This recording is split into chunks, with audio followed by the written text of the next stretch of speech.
magandang tanghali. Hapon pala sa inyong lahat. It's me again, si Mima Alicia nyo at nagbabalik ulit para sa ating panibagong video.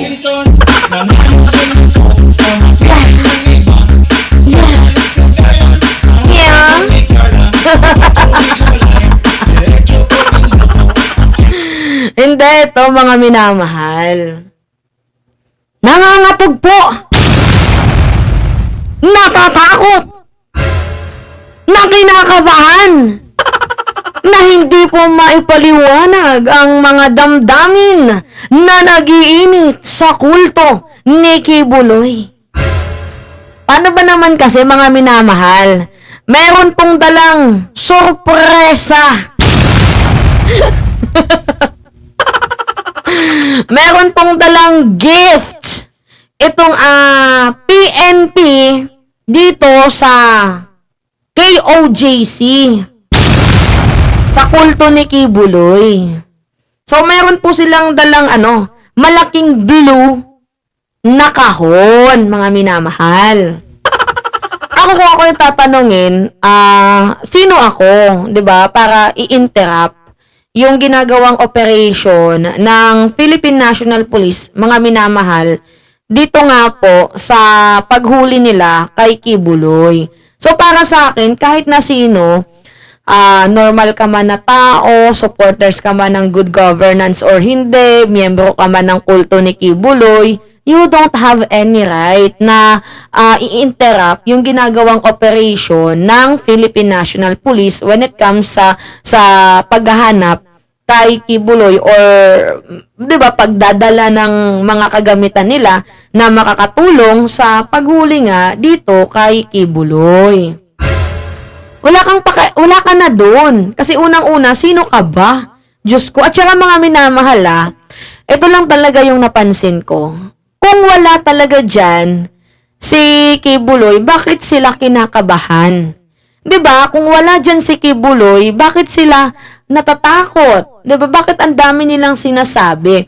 So, sa nagiging reaction ng KOJC mga minamahal, pinapakita nga nila na itong si Kibuloy ay nandyan nga po nagtatago sa sa compound sa Kingdom of Jesus Christ. Di ba mga minamahal in the first place? O bakit ka matatakot? Bakit ka kakabahan kung alam mong wala dyan yung taong hinahanap? Di ba? Bakit? For what? Di ba? Ba't ka kakabahan? So, meaning, yung mga nagiging reaction po ng KOJC, nagpapakita lang po talaga mga minamahal na itong si Kibuloy ay nandyan lang po talaga sa compound, nagtatago. Maybe sa kanyang bunker. Lalo pat mga minamahal ay napapabalita na itong si Kibuloy ay mahilig daw po talagang gumawa ng bunker. So talagang outsmart nga itong si Kibuloy. Matalino yung lolo ninyo. 'Di ba? So pangalawang nating pag-uusapan din mga minamahal is yung napahiya itong si Torion. Kasi naglabas po ang Davao Regional Trial Court na nilinaw, clarification. Kasi mahina yung reading comprehension ni Torion eh. 'Di ba? Maaga silang nagpugay na kesyo wala na yung PNP kasi pinapaalis na daw po yung mga barikada, yung mga harang sa loob at labas. Maaga silang nagpugay. Maaga silang nag-celebrate, mga minamahal. O ngayon, tingnan nyo, napahiya.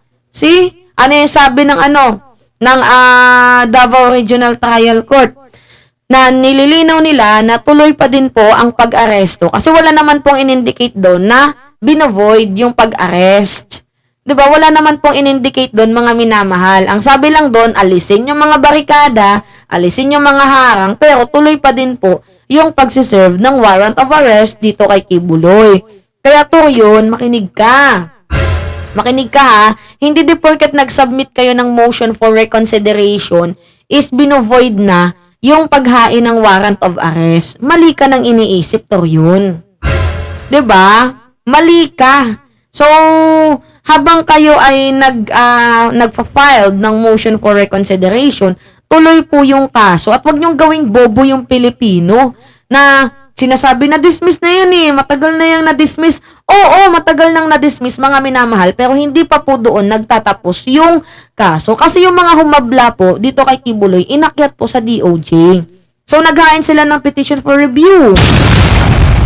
Naghain sila ng petition for review. At nung nireview nga po ng ating Department of Justice na si Remulla, nakitaan ng probable cause. Ito namang si Torion, para namang gago.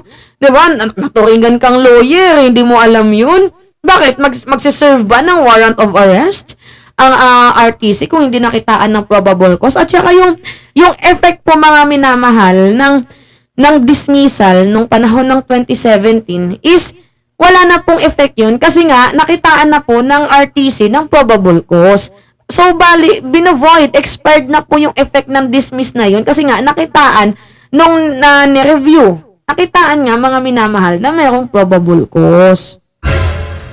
Masyado tayong ginagago ni Torion. So, anyway, ito yung balita mga minamahal tungkol sa kahon.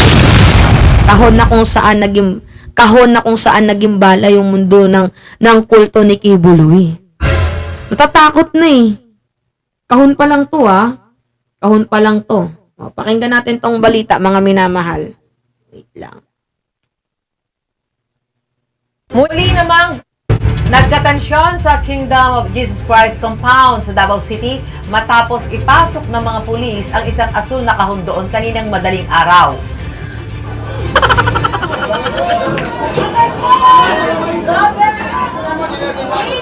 Hindi kasi pinakita ng mga pulis sa mga miyembro ng KOJC ang laman ng kahon. Yan. Hindi ito idinaan sa exit. Yan mga minamahal yung kahon, no? Kita niyo yan? Yung malaking blue na kahon. Hoy, ano kayang laman yan?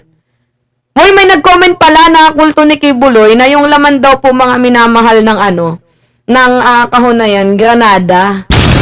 Ang gagranadahin si Kibuloy, mga minamahal, bakit pa nagbungkal ang PNP? Bakit pa nila dinidrill, binabarena ang iilang bahagi ng compound ni Kibuloy kung gagranadahin lang pala nila?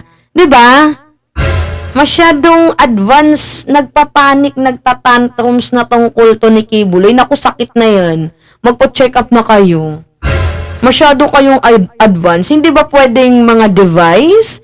'Di ba? Another high quality device para sa paghahanap kay Kibuloy. Kasi 'di ba, mga minamahal, may underground penetrating radar, mayroong heartbeat detector. Hindi ba pwedeng another device para ma-detect itong si Kibuloy?